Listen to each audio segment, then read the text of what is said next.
وعلى آله وأصحابه أجمعين. أما بعد، قال الله سبحانه وتعالى في القرآن الحكيم: أعوذ بالله من الشيطان الرجيم، بسم الله الرحمن الرحيم. اقرأ باسم ربك الذي خلق، قل هل يستوي الذين يعلمون والذين لا يعلمون. صدق الله العظيم. علم وہ دولت ہے جو لٹتی نہیں، خرچ کرنے سے کبھی گھٹتی نہیں، پھر نہ تم کرنا اور کبھی تشنا لبی کے شکوے، آج میں کھانے کے میں کھانے اٹھا لاؤں گا. شہیدان اسلام، میں آپ حضرات کے سامنے کوئی لمبی چوڑی تقریر اور نہ کوئی وسیع و عریض وعظ کرنے نہیں آیا، اس لیے کہ میں کوئی خطیب اعظم ہند نہیں ہوں کہ آپ حضرات کے سامنے لمبا چوڑا خطاب کروں، نہ ہی کوئی واعظ ہوں، نہ ہی کوئی مفکر ہوں، نہ ہی کوئی ادیب ہوں.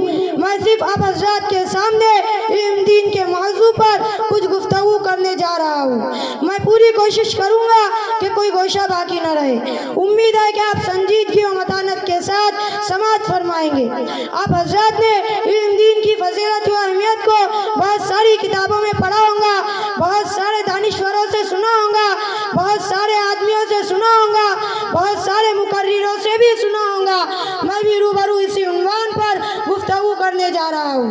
برادران ملت، علم دو طرح کا ہوتا ہے، ایک اخروی علم، ایک دنیاوی علم. علم چاہے دنیاوی ہو یا اخروی ہو، انسان کو عزت و فضیلت عطا کرتا ہے، لیکن دنیاوی علم صرف دنیا تک محدود رہ جاتا ہے، اور اخروی علم انسان کو دونوں جگہ ذلت و رسوائی سے نجات دلاتا ہے. میں آپ سے سوال کرتا ہوں، وہ کون سی شے تھی جس نے آدم کو ملائکہ سے افضل بنا دیا؟ وہ کون سی شے تھی جس نے انسان کو اشرف المخلوقات بنا دیا؟ وہ کون سی شے تھی جس کی برکت کی وجہ سے اللہ نے انسان کو خلیفہ بنا دیا؟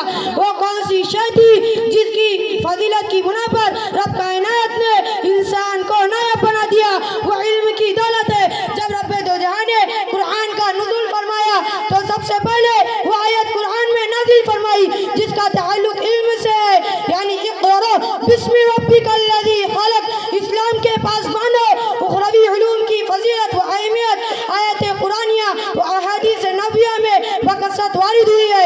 اللہ تبارک و تعالی ارشاد فرماتا ہے: قل هل يستوي الذین یعلمون والذین لا یعلمون. اے محمد، آپ کہہ دیجئے اہل علم اہل جاہل یکساں نہیں ہو سکتے، اس لیے کہ توحید و شرک یکساں نہیں ہو سکتے، اس لیے کہ توحید و شرک یکساں نہیں ہو سکتے.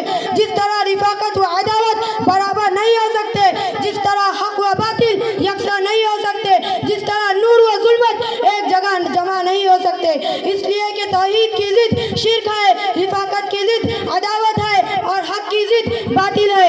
اور قاعدہ یہ ہے کہ اجتماع ضدین محال، اہل علم اہل جاہل یکساں نہیں ہو سکتے.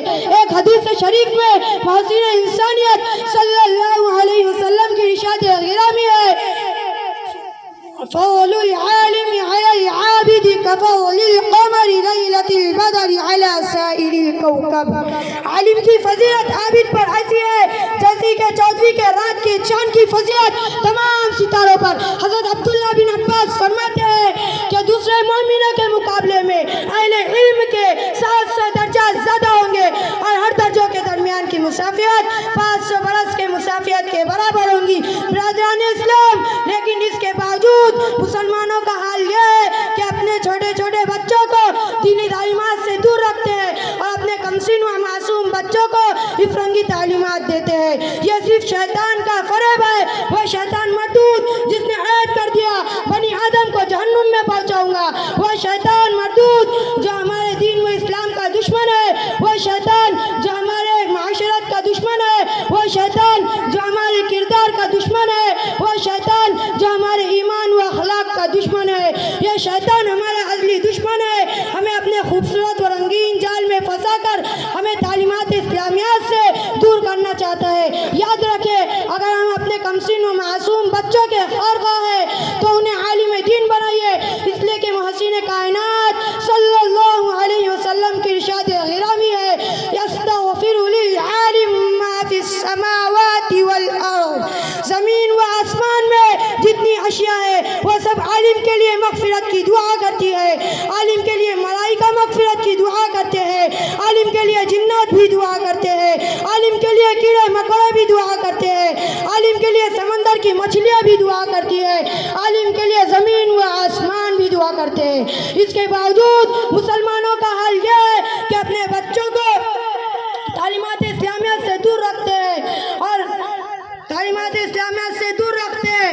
حضرت ابو الاسود دوئلی رحمۃ اللہ علیہ فرماتے ہیں کہ علم سے زیادہ کوئی شے عزت والی نہیں۔ علماء بادشاہ لوگوں پر حکومت کرتے ہیں اور علماء بادشاہوں پر حکومت کرتے ہیں۔ خدا تعالیٰ نے حضرت سلیمان علیہ السلام کو یہ اختیار دیا تھا کہ 3 اشیاء میں سے جس کو چاہے پسند فرما لے، علم، مال اور سلطنت۔ حضرت سلیمان علیہ السلام نے علم کو پسند فرما لیا تو خدا تعالیٰ نے مال اور سلطنت کو علم کے ساتھ عطا فرما دیا۔ اگر آج ہمارے بچوں کو ہم دینی تعلیمات دیں گے تو کل آخرت میں یہی بچے ہماری شان و شوکت کا ذریعہ بن سکتے ہیں۔ اس لیے ہم ہمارے بچوں کو دینی تعلیمات دیں۔ میں اس شعر کے ساتھ اپنی تقریر کو ختم کروں گا۔